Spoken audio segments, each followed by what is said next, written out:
RTL Info. Le journal, Clément Bonnard. Bonjour à tous. Young Boys a signé sa première victoire en phase de groupe de l'Europa League hier soir. À domicile, les Bernois se sont imposés 2-1 contre les Glasgow Rangers grâce à une réussite tombée à la 93e minute. Léopold Rabu, au cœur de la nouvelle exposition du musée d'art et d'histoire de Neuchâtel. Le peintre de la région met en parallèle son œuvre avec celle de ses prédécesseurs.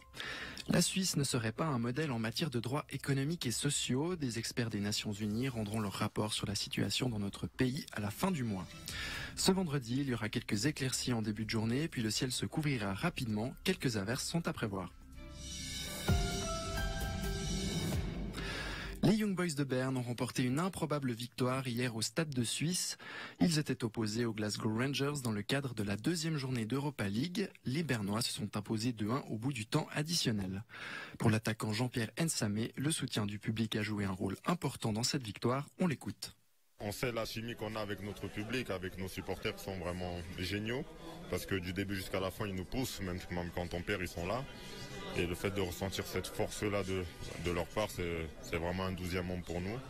Et puis on voit à quel point, voilà, quand on marque ce but, la première réflexion, c'est d'aller vers eux, parce que c'est aussi eux, quelque part, qui le marquent aussi. Donc voilà, on sait que chez nous, on est capable de rivaliser avec pas mal d'équipes. Donc voilà, mais il faut pas simplement rivaliser avec les équipes chez nous, il faut aussi réussir à rivaliser à l'extérieur. Mais on va se satisfaire de cette victoire et puis continuer notre route. Des impressions recueillies par notre confrère de Radio Fribourg, Joris Répond. Deux autres clubs suisses étaient engagés en Europa League. Le FC Lugano a tenu en échec le Dynamo Kiev 0-0 et le FC Bâle a ramené un point de son déplacement chez les Turcs de Trabzonspor en faisant match nul de partout. Toujours en football, Xherdan Shaqiri ne pourra pas participer au match des éliminatoires de l'Euro 2020 au Danemark et contre l'Irlande. Le joueur est actuellement blessé. Malgré cette nouvelle, les tensions semblent s'apaiser entre Xherdan Shaqiri et Vladimir Petkovic. Le joueur de l'équipe de Suisse annonce qu'il sera à nouveau à disposition de l'équipe nationale une fois remis. Salois Eid Nasser a signé un chrono monstrueux en finale du 400 mètres des mondiaux de Doha. La Bahreïnie de 21 ans accueille l'or en réussissant le troisième chrono de tous les temps, 48 secondes et 14 centièmes à 54 centièmes seulement du record du monde de l'ex-allemande de l'Est, Marita Koch. Deux modes d'élection à la proportionnelle, l'un avec apparentement, l'autre sans. Pour la première fois cette année, les apparentements ne sont plus possibles lors des élections au Conseil des États. Un changement qui découle de la réforme des institutions acceptée en septembre 2017 par la population neuchâteloise. Les partis peuvent en revanche toujours s'unir pour les élections au Conseil national. C'est une rencontre entre un artiste contemporain et ses prédécesseurs. La nouvelle exposition du musée d'art et d'histoire de Neuchâtel se consacre à Léopold Rabu. Le peintre neuchâtelois a eu carte blanche pour sélectionner des œuvres dans les réserves du musée et les mettre en parallèle à ses tableaux. Un mélange à l'image de l'artiste qui brille tant sur la scène internationale que nationale. La codirectrice du musée d'art et d'histoire de Neuchâtel, Antonia Nessi. Il a un regard sur l'histoire de l'art, sur l'art du passé, qui est tout à fait inédit, et j'aimais beaucoup cette idée de rencontre entre son œuvre et l'œuvre d'autres artistes, presque comme s'il s'agissait d'une fratrie.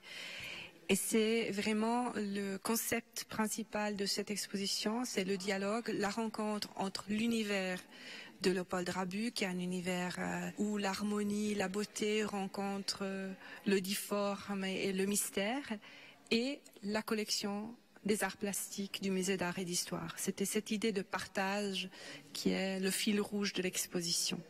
Des propos recueillis par Raphaël Girardin.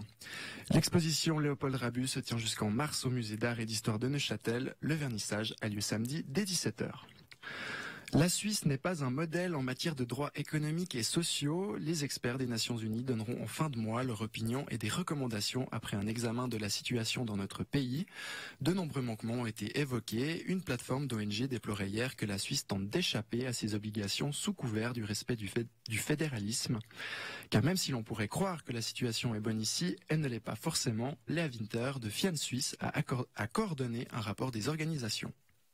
C'est ça qui est intéressant avec ces examens-là, c'est qu'on on se compare en fait aux autres pays du monde, parce que tous les pays passent devant ce comité-là, et les experts du coup voient tous ces différentes façons d'appliquer ces droits dans les pays, et sont quand même assez critiques par rapport à la Suisse. c'est vrai que la question de l'égalité des hommes et des femmes est quand même assez en retard en Suisse. On a encore ces problèmes de solutions de garde, de salaires inégaux, peu de femmes dans les institutions dirigeantes, en politique. Enfin, si on se compare aux autres pays, on n'est vraiment pas en avance, quoi. Des propos recueillis par Jérôme Favre. Les ONG saluent la création à venir d'une institution nationale des droits humains, mais regrettent déjà qu'elle n'ait pas la compétence de recevoir des plaintes. La liste des victimes du vapotage continue d'augmenter. Le bilan de l'épidémie de maladies pulmonaires liées à la consommation de cigarettes électroniques aux États-Unis est passé hier à 18 morts et 1080 malades, selon les centres de contrôle et de prévention des maladies. Plus de 400 échantillons sont dans les mains de l'agence fédérale qui les analyse dans l'espoir de trouver ce qui cause les lésions pulmonaires. L'Équateur est en crise. Son président Lénine Moreno a décrété ce jeudi l'état d'urgence dans tout le pays. L'Équateur est paralysé par des grèves et des blocages contre une hausse du prix du carburant de plus de 100%. Cette mesure permet d'établir des zones de sécurité sur le territoire et de suspendre ou de limiter certains droits. HP veut supprimer jusqu'à 9000 emplois en 3 ans. Le fabricant américain d'ordinateurs et d'imprimantes a annoncé ce jeudi un vaste plan de restructuration. Une réorganisation qui doit permettre au groupe de devenir plus numérique et orienté vers les services. Ces suppressions d'emplois dans le monde entier vont s'étaler sur 3 ans et mêleront licenciements et départs volontaires à la pré-retraite. Et on termine sur une note artistique. À Londres, une toile de Banksy représentant le Parlement britannique peuplé de singes a été adjugée à plus de 12 millions de francs. La maison de vente Sotheby's a annoncé qu'il s'agissait d'une enchère record pour l'artiste britannique. L'identité de l'acquéreur n'a pas été divulguée. Retrouvez l'info à 8h30. D'ici là, bonne matinée à tous.